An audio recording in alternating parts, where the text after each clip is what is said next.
네, 안녕하세요. 멘탈이 전부다의 철영입니다. 네, 오늘 또 한 번의 버라이어티한 하루였습니다. 주식시장은 드디어 8일 연속 상승세를 끝내고 하락했습니다. 암호화폐 시장은 비트코인이 연중 최고가를 경신하며 강세였지만 가격의 움직임만 보면 롤러코스터였습니다. 일단 오늘 시장을 롤러코스터 태운 장본인은 언제나처럼 DJ 파월이었습니다. 파월은 최근 시장의 강세를 의식이라도 한 듯 작정하고 나와서 매파적인 발언을 퍼부었습니다. 파월은 국제통화기금 회의 연사로 나와서 아직 인플레이션을 2%로 낮추기 위해 충분히 제약적인지 확신할 수 없다면서 필요할 경우 추가적인 금리 인상도 가능하다면서 지난번 FOMC에서 나타낸 비둘기파적인 어조를 바꿔 강하게 매파적인 어조를 날렸습니다. 여기에 시장은 곧바로 반응했습니다. 우선 금리 전망치가 급등했는데요. 원래 5월에 금리 인하를 예상했던 의견은 한때 60% 가까이 있었는데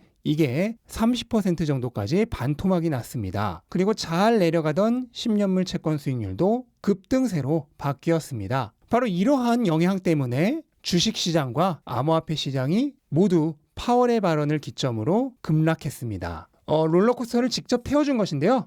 그런데 사실 파월의 오늘 발언은 이미 예상되었던 것입니다. 제가 이틀 전에 올렸던 영상에서 마지막에 드렸던 말씀을 한번 그대로 되풀이해 보겠습니다. 이번 주는 주요 경제 지표는 없지만 내일부터 파월 의장을 비롯해 중요한 연준 인사들의 발언이 거의 매일같이 준비되어 있습니다. 아마 지난 FOMC 회의 때와 거의 비슷한 말을 하지 않을까 예상은 합니다만 최근 시장 상황이 너무 좋다 보니 작정하고 악담을 쏟아놓을 가능성도 배제할 수 없습니다. 그 경우 시장에 충격이 있을 수 있겠죠. 하지만 저와 오래 함께 하셨던 장기 투자자 그리고 장기 구독자 여러분들이시라면 그런 변동성 따위 한낱 먼지만도 못한 노이즈라는 사실을 잘 알고 계실 것입니다. 연준 의원들이 무슨 말을 하든 크게 걱정하실 필요는 없습니다. 어차피 고용은 서서히 약해지고 있고 물가는 점진적으로 하락할 것이며 금리 인상은 끝이 나고 금리 인하 시기를 점치는 날이 곧 올 것입니다. 방향은 이미 정해져 있습니다. 남은 것은 기다리는 일 뿐입니다. 네, 말씀드린 대로입니다. 요즘 시장이 좋다 보니까 작정하고 악담을 쏟아볼 수는 있지만 그래봐야 일시적인 노이즈가 될 것이라 말씀드렸습니다.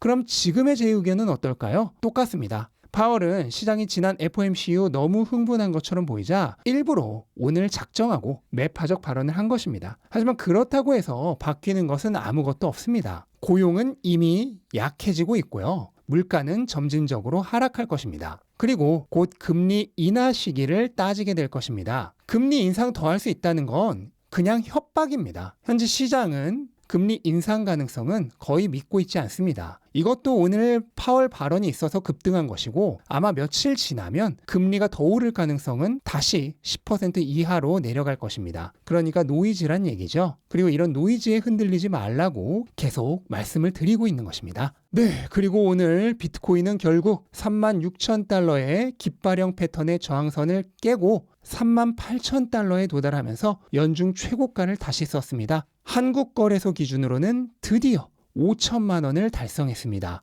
그리고 원래 예상했던 대로 딱 38,000달러까지 도달한 이후 저항선에 막힌 것 플러스 파월의 매파적 발언까지 더해지면서 급격한 차익 실현 물량이 나왔습니다. 하지만 돌파한 저항선은 이제 반대로 지지선이 되었죠. 그래서 현재는 36,000달러의 지지를 받고 있는 상황입니다. 일단 비트코인 최근 가격이 오르면서 관심을 가지는 분들이 많아지고 계신데요. 현재 단기적으로는 급격하게 오르면서 탐욕이 높아져 있는 과열 수준인 것은 맞습니다. 따라서 단기적으로는 언제든 추가적인 조정이 나올 수 있습니다. 하지만 중장기적으로 본다면 여전히 이번 슈퍼사이클이 시작하는 상승장의 초기 단계에 불과합니다. 어제 가격이 연중 최고점을 찍을 때 단기 투자자들에게서 엄청난 규모의 차익 실현 물량이 쏟아져 나왔습니다. 조금 올랐다고 팔고 나서 수익 실현 이런 말 하면서 좋아하는 것이죠. 하지만 그 와중에도 장기 투자자들은 전혀 다른 행동을 하고 있습니다. 단기 투자자와 반대로 장기 투자자들은 오히려 코인을 더 모아가고 있습니다. 현재 거래소에서 월 평균 무려 7만 1천 개씩 비트코인이 빠져나가고 있습니다. 투기꾼들이 약간의 이익으로 기뻐할 때 누군가는 비트코인을 열심히 사서 창고로 빼돌리고 있는 것입니다. 보시면 전체 비트코인 물량에서 차지하는 장기 투자자의 비율은 현재 비트코인 가격이 계속 상승하는 와중에도 끊임없이 오르고 있습니다. 반면 단기 투자자 비율은 최근 가격이 조금 오르자 급격하게 내리고 있습니다. 그러니까 단기 투자자가 가격 좀 올랐다고 팔면서 장기 투자자에게 물량을 빼앗기고 있는 것입니다. 그럼 이 단기 투자자들은 빼앗긴 물량을 언제 찾으러 올까요? 네, 가격이 최고점에 돌아왔을 때 다시 사러 옵니다. 그러니까 최고점에서 들어와서 최저점에서 팔았다가 가격 약간 올랐다고 또 좋아하면서 팔고 나가고 있는 것입니다. 이래서 개미들이 투자로 돈을 벌지 못하는 것입니다. 현재 시점은 단기적으로는 과열 상태가 맞지만 욕심내지 말고 천천히 진입하기만 한다면 여전히 사이클의 완전 초입 부분입니다. 현재 가격에서도 슈퍼사이클은 시동 단계에 불과하고 아직 제대로 출발조차 하지 않았습니다. 그런데 노파심에서 한마디 하자면 이 말만 듣고 아무 공부도 없이 그냥 무턱대고 몰빵하실 분들은 만약 내일 조정이 나온다면 견디지 못하실 겁니다. 절대로 그렇게 투자를 해서는 안 됩니다. 본인이 비트코인에 투자하고 싶은 마음이 단순히 가격이 오르니까 불나방처럼 달려드는 투기심 때문인지 아니면 제대로 된 공부를 통해 미래에 대한 비전을 가지고 하는 올바른 투자인지 스스로에게 질문해 보시기 바랍니다. 만약 스스로 올바른 투자란 생각이 든다면 제가 굳이 더 말씀을 드릴 것도 없습니다. 그냥 마음이 시키는 대로 하시면 되죠. 하지만 그냥 가격이 오르니까 주변에서 더 오를 거라고 하니까 제대로 공부도 되어 있지 않은데 투기심에 돈을 걸어보고 싶은 거라면 말리고 싶습니다. 그렇게 투자하게 되면 비록 이번에는 운이 좋아 성공하더라도 그 버릇을 도저히 버리지 못해서 언젠가는 크게 실패하는 날이 옵니다. 이것은 저주가 아닙니다. 제가 직접 경험했던 뼈아픈 교훈을 통해 드리는 조언입니다. 만약 지금이라도 비트코인에 대해 제대로 알아보고 싶으신 분들은 하단 고정 댓글에서 비트코인 슈퍼사이클에 대해 더 자세히 확인해 보셨으면 좋겠습니다.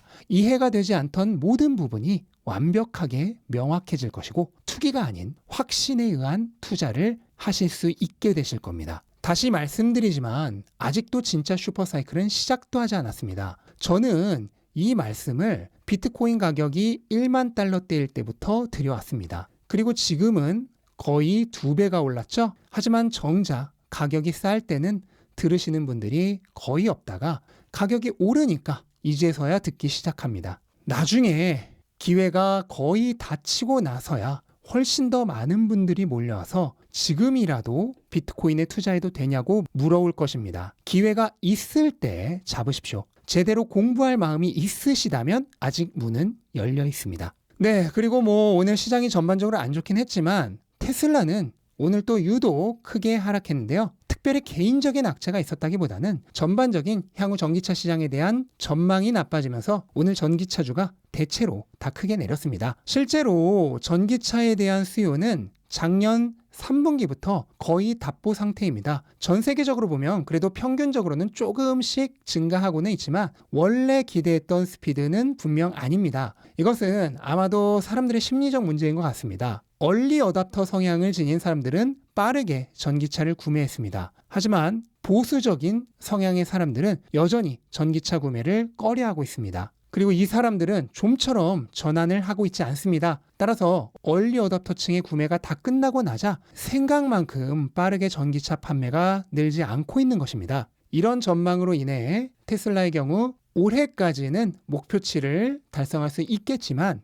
내년과 내후년까지는 힘겨운 도전이 예상됩니다. 아마도 판매량 예상치는 연평균 20% 성장으로 줄어들 텐데 역대 테슬라의 판매량 성장치 중 가장 낮은 시기가 될 것으로 예상됩니다. 현재 전 세계적으로 밀려 있는 주문이 매우 줄어들어 있는 상태입니다. 테슬라의 공급 능력은 나날이 늘어가고 있는데 수요가 그에 못 미치기 때문입니다. 그런데 공급 능력은 앞으로 더 늘어날 테니 필요하다면 가격을 더 낮춰야 할 수도 있습니다. 근데 그렇게 되면 마진이 더 줄겠죠? 이것은 별로 바람직한 상황이 아닙니다. 그럼 테슬라는 이 위기를 어떻게 극복해야 할까요? 바로 지난 영상에서 말씀드렸죠? 저가형 모델이 나오면서 엔트리 시장을 개척하고 FSD를 통한 소프트웨어 수익으로 고마진을 달성해야 합니다. 이때부터 비로소 퀀텀 점프가 가능해집니다. 그런데 이 시기는 적어도 내년이나 내후년은 아닐 수 있습니다. 따라서 현재 시점에서 테슬라 투자는 장기적인 관점으로 바라봐야지 당장 크게 오를 것을 기대하고